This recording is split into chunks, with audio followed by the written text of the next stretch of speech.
In the main event, Ilia Topuria, Max Holloway. Ilia now up to minus 300 as the favorite. Max Holloway coming back at plus 240 as the underdog. We know Ilia made a massive statement at UFC 298 when he put away Alex Volkanovski in the second round. A lot of people heading into that fight pointed out his multi-punch combos, that he won't just kind of unload with traditional 1, 2, 3. He will throw fourth and fifth punches into those combinations. And he used that to knock out Volkanovski. I mean, John, what did you learn from Topuria's KO on that night? What did he show you?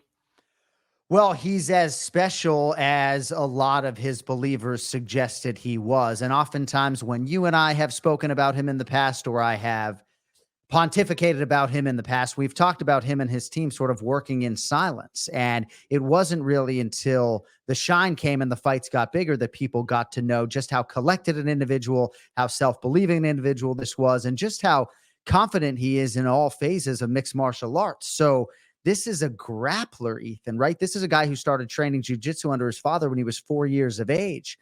But he's probably the best athlete in the division, just in terms of overall athletic ability. So he's a tremendous striker. I oftentimes will be wowed at the way other fighters react to a given champion. And when I see the jaws drop from his contemporaries, that tells you all you need to know. So he's a special, worthy champion. Is he worthy of minus 300? I'm calling the fight, so I'll plead the fifth there. I don't know that anybody really should be minus 300 against Max Holloway at 45, 55, or maybe even 170 pounds with respect to Bilal Muhammad, the champion, and everybody else. Max Holloway once told me he was going to take a fight at middleweight before he retired from the UFC. So, yeah, I mean, I can understand why Holloway apologists and even Holloway naysayers might see some value on him in this spot, just given his current form. And also, I just have one number for you, bro, if I could, because you're such a young man yourself. So Max Holloway made his UFC debut February 4th, 2012, on 4 days' notice against Dustin Poirier at UFC 143. He was 20 years of age, right? He's now 32. He'll be 33 here shortly. 37.5% of Max Holloway's life has been spent on the UFC active roster. So far be it from people to like the experience that Holloway brings into the octagon here come October 26th.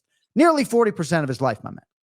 And quite a bit longer afterward, I imagine. Yeah. And right. I'm glad you highlighted everything that Max has done, or at least when he began at 20 years old.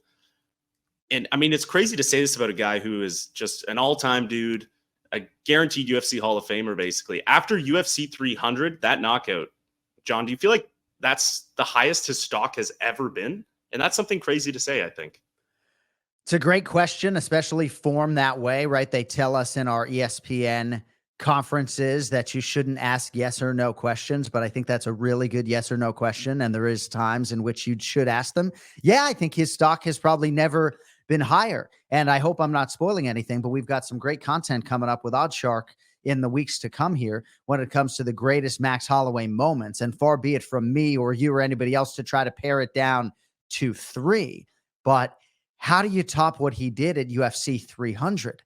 He would probably tell you by beating Ilia Topuria at UFC 308 and becoming the undisputed featherweight champion again. And then maybe as the reigning defending undisputed featherweight champion and BMF champion, then trying to challenge Islam Makhachev or whomever is the champion and becoming the lightweight champion and thereby a 3-division champion simultaneously, which has never been done before. It's all on the table for Max, but yeah, bro, his stock has never been higher, and I'm not sure that moment-wise he'll ever be able to top what he did at UFC 300. And the culmination of that fight was really big, right? Obviously, the last 10 seconds, but what Max did to Gaethje throughout those first 4, basically 5 rounds, busted him open with that spinning back kick early, at the end of the first round, I believe.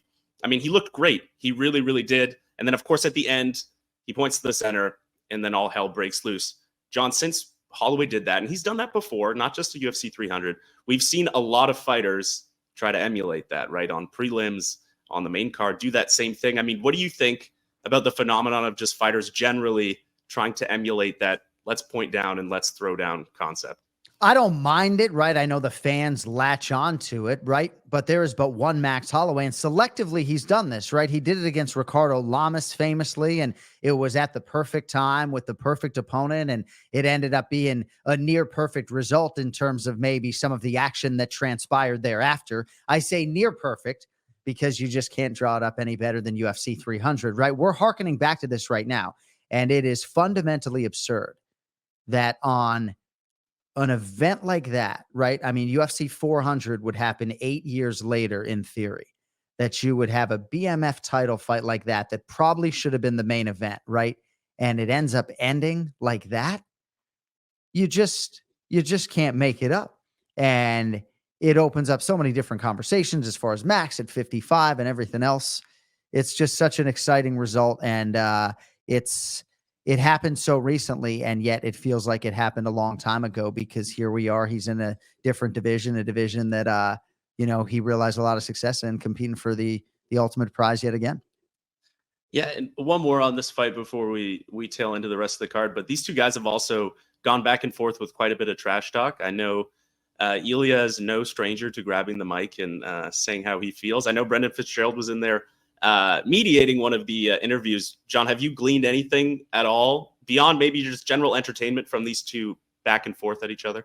No, and sometimes you and I talk in advance of the fighter meetings that'll happen next Thursday in Abu Dhabi, and certainly I'll extract more from that. And sometimes even just being at a press conference and filling in for Dana White and being able to look to my right or to my left at an athlete can give me an interesting perspective. I know Daniel Cormier and maybe some of my other colleagues have leaned into that and feel like maybe Topuria is taking the right approach.